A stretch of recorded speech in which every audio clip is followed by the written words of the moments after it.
Takže dnešní doba je hodně uspěchaná, lidi nemají čas na pořádnou stravu, nemají čas na odpočinek, jsou vystresovaní a z toho pramení spousta zdravotních problémů, protože toto všechno ovlivňuje imunitu, která je oslabená a takový člověk stává se náchylným k různým nemocem.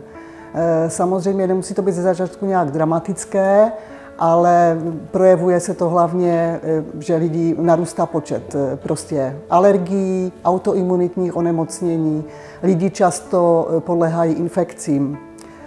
Samozřejmě hledají nejprve pomoc u klasické medicíny, ta samozřejmě má svoje zbraně, například antibiotika, ale ono se ukazuje, že prostě toto všechno dneska už pomaličku přestává fungovat. Já si myslím, že to řešení najdeme v přírodě, protože příroda je strašně moudrá a tyto věci už dávno vymyslela. My jsme pouze na ně zapomněli. Takže kolostrum je produkt, který samozřejmě je známý tisíce let a byl používán velice dlouho a úspěšně, ale lidi prostě byli fascinováni chemií, tím, co chemie dokázala v tom 19. a 20. století. Byl velký boom chemických léků, které samozřejmě fungovaly velice rychle, takže lidi to uspokojovalo, protože člověk je netrpělivý a chce svůj zdravotní problém vyřešit hned. Bohužel zapomnělo se na to, nebo ze začátku to tak nebylo patrné, že léky mají taky hodně vedlejších účinků, které samozřejmě po nějaké době se začaly projevovat. A co se antibiotik týče, mikroorganismy samozřejmě jsou velice inteligentnější než my a dokážou se velice rychle přizpůsobovat nové situaci. No tak se přizpůsobili a dneska prostě dokážou s těmi antibiotiky koexistovat a vlastně ty antibiotika přestávají fungovat. Takže jedním z možných řešení je samozřejmě náš produkt kolostrum, protože příroda vždycky pro svoje mláďata připravila produkty nejlepší pro to, aby prostě mohli přežít. Že? Když se mládě savce narodí, tak je absolutně bezbranné, nemá žádnou obranný schopnost. Jo? Trošku v tom se liší od člověka, člověk není takhle bezbranný, ale taky nemůže prostě bez nějaké té podpory přežít. Čili v tom kolostru samozřejmě kromě toho, že se tam nacházejí všechny výživné látky, které organismus potřebuje pro prostě výživu, pro to, aby mohl růst a vůbec existovat, tak se tam samozřejmě nachází celá škála látek, které pomáhají tomu organismu v těch prvních dnech, hodinách života prostě přežít. Protože najednou ten organismus se ocitne úplně v jiném prostředí, v prostředí, na které absolutně prostě nebyl připraven a potřebuje tu podporu. Jo? Potřebuje dostat prostě ty aktivní bílkoviny, ty enzymy, ten laktoferin, laktoperoxidázu, další prostě aktivní bílkoviny, které mu pomohou v té pasivní obraně, když teda se setká s nějakými těmi viry, bakteriemi, plísněmi a podobně. Řada lidí se na nás obrací, protože už jsou zoufalí. Jo? Oficiální medicína samozřejmě už není kolikrát schopná jim nabídnout nějaké řešení. Lidi jdou z jedné infekce do druhé, berou 5, 6, 7 antibiotik ročně. Samozřejmě každé antibiotikum oslabuje imunitní systém, jo? Takže ono samozřejmě ten akutní stav jak kdyby pomine, jo? Ale ta situace není vyřešená. Ta imunita je ještě více oslabená a potom samozřejmě stačí už malinko, že třeba nějaký větší stres a ten člověk je znovu nemocný. A nemůžou prostě z toho koloběhu těch nemocí nějak se dostat.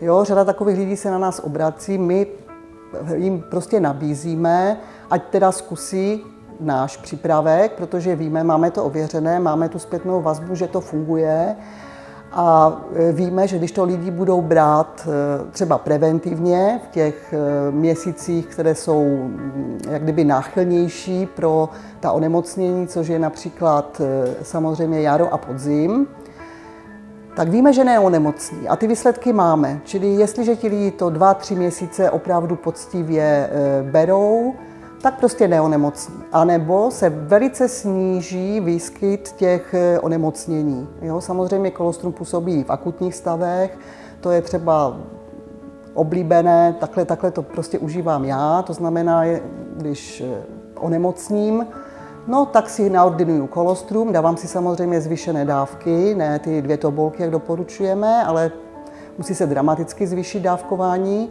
na 8 až 10. Většinou po 1, maximálně po 2 dnech jsem fit. Jo? Takhle dokáže prostě kolostrum taky pracovat. Samozřejmě nechci říkat, že je to lék na všechno a že to vyřeší všechny problémy světa, to určitě ne. Ale tady u těch infekcí a takových těch stavů, kdy ten člověk opravdu dlouhodobě si nemůže s těma infekcemi pomoct, to kolostrum opravdu funguje fantasticky.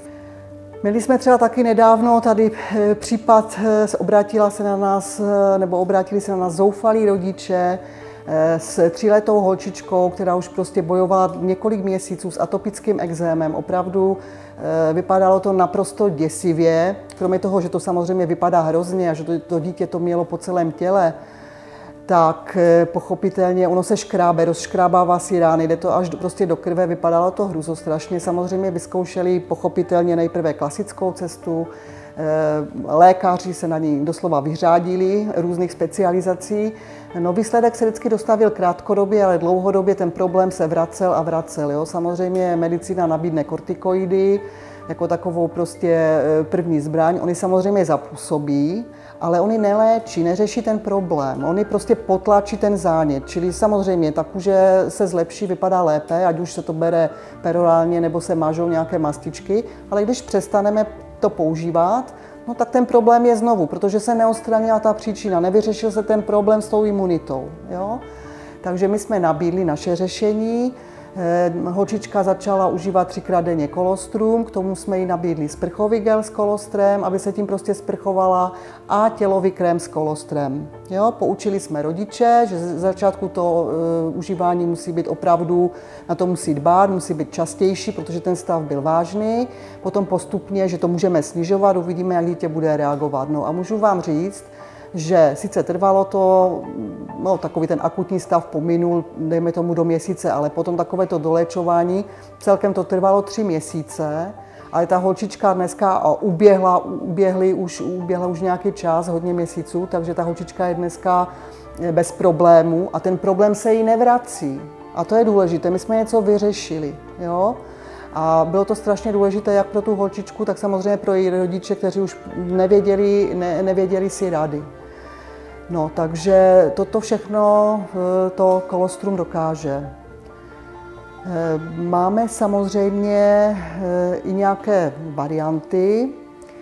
Máme kolostrum, přidali jsme vitamin D k němu. Ono to byl celkem záměr, protože vitamin D se v kolostru sice vyskytuje, ale v míře, která prostě nemá nějaký terapeutický účinek. My jsme se rozhodli tam přidat prostě takovou dávku, aby to terapeutický účinek mělo. A důvod je prostý. Jo? Dneska je spousta studií, které prostě zjistily, že v populaci je strašně nízká hladina vitaminu D v krvi mají lidi.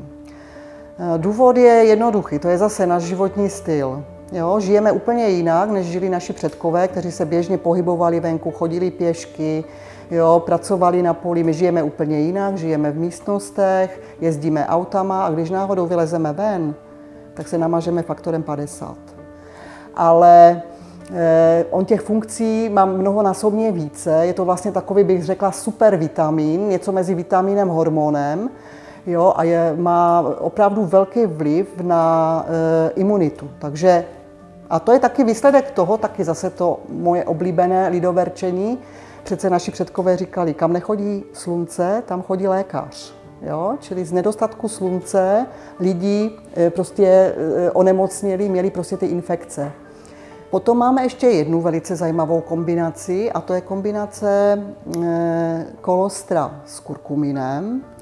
Kurkumin, určitě všichni znáte kurkumu z kuchyně, koření, které sice u nás není úplně super populární, ale kdybyste jeli někde do Asie, tak byste viděli, že tam se to používá opravdu hodně. Já jsem teda byla v Indii a tam to bylo ve všem. Každá omáčka byla žlutá, oranžová, Jo, a oni opravdu to tam sypou na trhu, vidíte, tam jsou všude hromady toho pomleté kurkumy teda, jo, a používají to hojně, tak je tam nejnižší výskyt rakoviny, protože kurkuma nebo kurkumin, což je vlastně extrakt z kurkumy, má už dneska spoustu studií, které prostě prokazují protirakovinový účinek a nejenom protirakovinový. Dokonce jsou studie, kde se dokazuje, že i když ten člověk už má to onkologické onemocnění a bere v dostatečné dávce ten kurkumin, tak dokonce se to onemocnění zbrzdí, nedochází k metastázám a dokonce jsou i případy vyléčení.